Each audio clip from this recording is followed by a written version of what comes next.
నమస్తే RTV news కి స్వాగతం। మీ సమస్య పరిష్కారమే మా లక్ష్యం। మీ సమస్యలను వాట్సాప్ చేయండి చాలు 9492726238। మా వార్తలు మీకు నచ్చినట్లయితే లైక్ చేయండి, షేర్ చేయండి, సబ్స్క్రైబ్ చేయడం మాత్రం మర్చిపోకండి। ప్రముఖ పర్యాటక ప్రాంతమైన గాదిగుమ్మలో కృష్ణదేవిపేట అల్లూరి సీతారామరాజు వర్తక సంఘం ఆధ్వర్యంలో ఆత్మీయ కలయిక, ఆటపాటలతో అలరించిన చిన్నారులు, మహిళలు। అల్లూరి సీతారామరాజు జిల్లా కొయ్యూరు మండలంలో పర్యాటకంగా ప్రసిద్ధిగాంచిన గాదిగుమ్మి జలపాతం ఆవరణలో గొలుగొండ మండలం కృష్ణాదేవిపేట అల్లూరి సీతారామరాజు వర్తక సంఘం అధ్యక్షుడు లాలం నాని బాబు ఆధ్వర్యంలో మంగళవారం ఆత్మీయ కలయిక ఏర్పాటు చేశారు। ఈ ఆత్మీయ కలయికు ముఖ్య అతిథిగా విచ్చేసిన కృష్ణాదేవిపేట ఎస్ఐ వై తారకేశ్వరరావు మాట్లాడుతూ నిత్యం వ్యాపార లావాదేవీలతో నిమగ్నమై ఉన్న వ్యాపారులు, కుటుంబ సభ్యులకు ఈ విధంగా ఆత్మీయంగా అందరూ ఒకే చోట కలవడం సంతోషించదగ్గ విషయమని ఆయన అన్నారు। నిత్యం వ్యాపారాల్లో నిమగ్నమై ఉన్న వ్యాపారులను సైబర్ నేరగాళ్లు వల్ల అనేక ఇబ్బందులు ఎదుర్కొంటున్నారని తెలిపారు। ఎవరైనా అపరిచిత వ్యక్తుల నుండి వచ్చిన లింకులు ఓపెన్ చేయరాదని, అలాగే ఓటీపీలు ఎవరైనా చెప్పమని అడిగితే చెప్పకూడదని అన్నారు। అలాగే మార్ఫింగ్ చేసిన వీడియోలతోనూ అందమైన అమ్మాయిలతో చాటింగ్ చేయించి డబ్బులు డిమాండ్ చేసే ముఠాలో కూడా అధికంగా ఉన్నాయని అన్నారు। వీటన్నిటి నుండి సెల్ ఫోన్లు వాడే ప్రతి ఒక్కరూ అప్రమత్తంగా ఉండాలన్నారు। సైబర్ నేరాల పట్ల అవగాహన పెంచుకుని ఎవరైనా మోసాలకు పాల్పడినట్లయితే 1930 ఫోన్ నంబర్కు సమాచారం అందించాలని తెలిపారు। అనంతరం వివిధ ఆటల పోటీల్లో గెలుపొందిన వారికి బహుమతులు ప్రదానం చేశారు। ఈ కార్యక్రమంలో అల్లూరి వర్తక సంఘం ఉపాధ్యక్షులు జోగినాథం, కార్యదర్శి చక్రి, శ్రీరం రెడ్డి, జోగుబాబు, రిటైర్డ్ ఉపాధ్యాయులు చింతల అచ్చిరాజులు పాల్గొన్నారు। తెలియపరచమన్నారు। ఇది ఒక మంచి వేదిక। ఈ 2 నిమిషాలు జస్ట్ ఒకసారి కాన్సన్ట్రేషన్గా అందరూ ఏకాగ్రతతో వింటే మీ అందరికీ ఉపయోగపడే 4 విషయాలు చెప్తాను। ఈ మధ్యకాలంలో ఎక్కువగా సైబర్ క్రైమ్స్ అంటే ఎక్కువగా ఆన్లైన్ మోసాలు జరుగుతున్నాయి। అది మీరు గమనించారు అందరూ। అంటే ఒక ఎగ్జాంపుల్, నర్సీపట్నంలో 1,75,00,000 అతను ఒక సెంట్రల్ గవర్నమెంట్ ఎంప్లాయ్। 1,75,00,000 అంటే ఆయన జీవితం మొత్తం సంపాదించుకున్నటువంటి జీతం మరియు బెనిఫిట్స్, గవర్నమెంట్ నుండి వచ్చి సెంట్రల్ గవర్నమెంట్ బెనిఫిట్స్ అన్నీ కలిపి దాచుకున్నారు। వాళ్ళ అబ్బాయి యూఎస్లో జాబ్ చేస్తున్నారు। ఆయనకి ఒక లింక్ వచ్చింది, ఆ లింక్ ఫార్వర్డ్ చేసి మీకు ఇలా సమ్ లాటరీ వచ్చిందండి, మీరు ఫస్ట్ ఒక 20,000 పంపించండి చెప్పి ఆ 20,000 నుండి 20 lakhs, తర్వాత 40 lakhs, తర్వాత 80 lakhs అలాగ అతన్ని ట్రాప్ చేసి 1,75,00,000 ఆయన నేర్చుకున్నారు। ఇప్పుడు దాని గురించి సెపరేట్ టీమ్స్, జిల్లా నుండి ఒక 2-3 టీమ్స్ మాట, అంటే సుమారు 30 మంది బృందం ఢిల్లీ, కర్ణాటక, బెంగళూరు ఇవన్నీ తిరుగుతున్నారు అన్నమాట।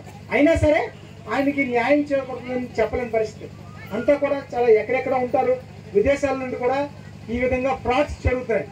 అంటే ఒక జీవిత కాలం సంపాదించుకున్నటువంటి ఆయన కుటుంబం, ఆయన వారసత్వం ఉన్నటువంటి అమౌంట్ని కేవలం ఒక అరగంట, ఒక 1 అవర్లో మొత్తం ఫ్రాడ్ చేయగలిగారు। ఇంతకుముందు దొంగతనం అంటే ఇంటి దగ్గరకు వచ్చి, షాపుల దగ్గరకు వచ్చి తాళాలు ఎరగొట్టి తీసేవారు, ఇప్పటికీ జరుగుతున్నాయి। మీ అందరికీ మనం ఏంటంటే సీసీ కెమెరాలు కొద్దిగా పెట్టుకోమని చెప్తున్నాం। వర్తక సంఘం అందరికీ మా పోలీసు వారి విజ్ఞప్తి ఉంది, ఒకరు కాకపోయినా 3-4 కలిపి జస్ట్ మీకు ఒక అనుకూలంగా ఒక 4,000 రూపాయలు, 5,000 రూపాయలతోనో ఒక హెచ్డీ కెమెరాస్ రోడ్డు వైపు పెట్టుకుంటే అలా మన మెయిన్ రోడ్ మొత్తం కవర్ చేసుకోగలిగితే ఎవరైనా దొంగతనం కానీ, బైక్ థెఫ్ట్ కానీ, ఇంకేమైనా ఫిజికల్గా చేసినట్టుంటే అనుమానాస్పదంగా తిరుగుతున్నా వాళ్ళు మనం ఇమీడియట్గా ఒక క్యాచ్ చేసుకొని డేటా ఉంటుందండి, ఆ రాష్ట్రంలో ఎక్కడ తిరుగుతున్నా ఆ ఫొటోస్ పంపిస్తే ఖచ్చితంగా అది కొంతకాలానికి ట్రేస్ అవుతుంది।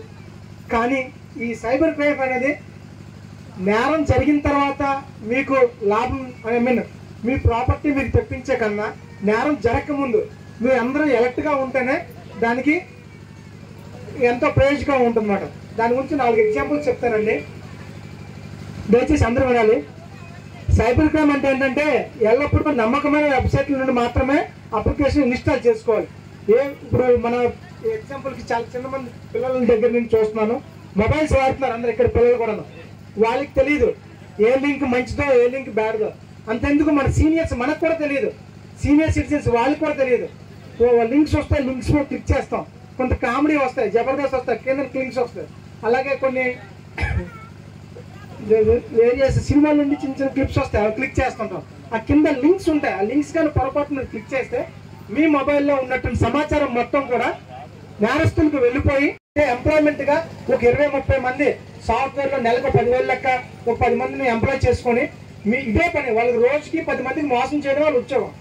కాబట్టి ఆ లింక్స్ నుండి మీ డేటా మొత్తం చోరీ చేసి దాని ద్వారా డెబిట్ కార్డ్స్, అదేవిధంగా ఏటీఎంస్, అదేవిధంగా వాళ్ళు పోలీస్ ఆఫీసర్స్లోగా మీకు ఒక యూనిఫామ్ వేసుకొని మీరు మీ దగ్గర నుండి గంజాయి వచ్చింది, మీ దగ్గర నుండి కొకైన్ వచ్చింది, మీ అడ్రస్తో మీ ఆధార్ కార్డుతో వెళ్ళింది, మీ మీద మేము ప్రాసిక్యూట్ చేస్తున్నాం కాబట్టి ఇమీడియట్ గా అని కొద్ది బెదిరించి కొంతమంది తర్వాత కాల్ చేసి మీరు ఒక 10,000 పంపించండి, తర్వాత 1,00,000 రూపాయలు పంపించండి, 2 లక్షలు పంపించండి, మేము కేసు లేకుండా చూస్తాం అనే విధంగా ఆన్లైన్ ఫ్రాడ్స్ ఎక్కువ జరుగుతున్నాయి. కాబట్టి మీకు ఏమైనా ఫస్ట్ ఇటువంటి థ్రెటనింగ్ వచ్చినా గట్టిగా చెప్పాలి. అంటే సైబర్ క్రైమ్ గురించి మీరు ఇమీడియట్ గా మీకు ఏమైనా అన్యాయం జరిగినా, మీ అకౌంట్ నుండి బ్యాలెన్స్ కట్ అవుతున్నా, లేకపోతే ఇటువంటి ఫ్రాడ్ కాల్స్ వచ్చినా, ఎటువంటి అనుమానం ఉన్నా 1930 మా జిల్లా ఎస్పీ గారు చెప్పినటువంటి ఇన్స్ట్రక్షన్స్ ప్రకారం 1930 నెంబర్కి మీరు కాల్ చేస్తే ఇమీడియట్ గా మీకు ఏం చేయాలో, ఒకవేళ ఏమైనా మీ దగ్గర నుండి అమౌంట్ వాళ్ళు తీసుకున్నా దాన్ని ఫ్రీజ్ చేయడం జరుగుతుంది. ఫ్రీజింగ్ అంటే అతని అకౌంట్లో అయినా సరే డ్రా చేయకుండా ఆపడం అవుతుంది బ్యాంక్ ద్వారా. ఆ ఇన్స్ట్రక్షన్స్ అనేవి ఎలా ఇవ్వాలనేది మీకు తెలియపరుస్తారు. మీకు ఏమైనా లేట్ చేసినట్లయితే మాత్రం ఆ అమౌంట్ అనేది వాళ్ళు డ్రా చేసినా లేకపోతే వేరే గూడ్స్లో తీసుకున్నా సరే దాన్ని రిటర్న్ చేయడం అనేది కొన్ని నెలలు, సంవత్సరాలు, కొన్ని సందర్భాల్లో చేయలేని పరిస్థితులు కూడా ఏర్పడతాయి. కాబట్టి ఇది ఒకటి మీరు అందరూ గమనించాలి. నెంబర్ ఎంతండి? అది ఎక్కడైనా ఎవరికైనా సీనియర్ సిటిజన్స్ కొన్ని సందర్భాలు చెప్పకూడదు.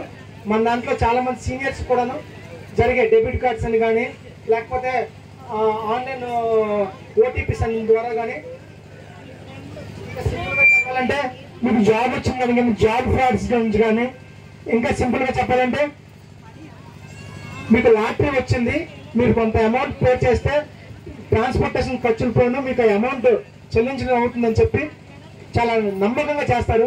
ఇంకా యువత అందరూ గమనించాల్సిన విషయం హనీ ట్రాప్ అండి. హనీ ట్రాప్ అంటే ఒక అందమైన అమ్మాయిలు మీతో చాటింగ్ చేస్తూ మీరు వెబ్సైట్స్ నుండి కొన్ని వెబ్సైట్స్ వాళ్ళు ఇస్తారు. ఆ వెబ్సైట్స్ దగ్గర మీరు పొరపాటున వెళ్తే మీ ఇన్ఫర్మేషన్ మొత్తం వారు చోరీ చేసి మిమ్మల్ని బ్లాక్మెయిల్ చేసి మీ దగ్గర నుండి, మీ పేరెంట్స్ నుండి, సంఘంలో మీకు అగౌరవపరిచే విధంగా మీ దగ్గర నుండి అమౌంట్ తీసుకునే విధంగా వాళ్ళు ప్లాన్ చేస్తారు. ఇదే బిజినెస్ గా కొన్ని లక్షలు వాళ్ళు చెప్పారు. మా తరపు నుండి మీకు ఎప్పుడు అన్ని సహకారాలు ఉంటాయి. అట్ ద సేమ్ టైం న్యాయబద్ధంగా, చట్టబద్ధంగా మీరు చేసినంత వరకు అన్ని విధాలుగా సహకరిస్తాం. మీరు పోలీసుని చూసి జడ్జిపోవాల్సిన అవసరం లేదు. మేము అందరం ఫ్రెండ్లీ పోలీసింగ్, మీలో మేము ఒక భాగం. ఇంకా ముఖ్యంగా మరొక విషయం చివరిగా చెప్పాలంటే, మీరు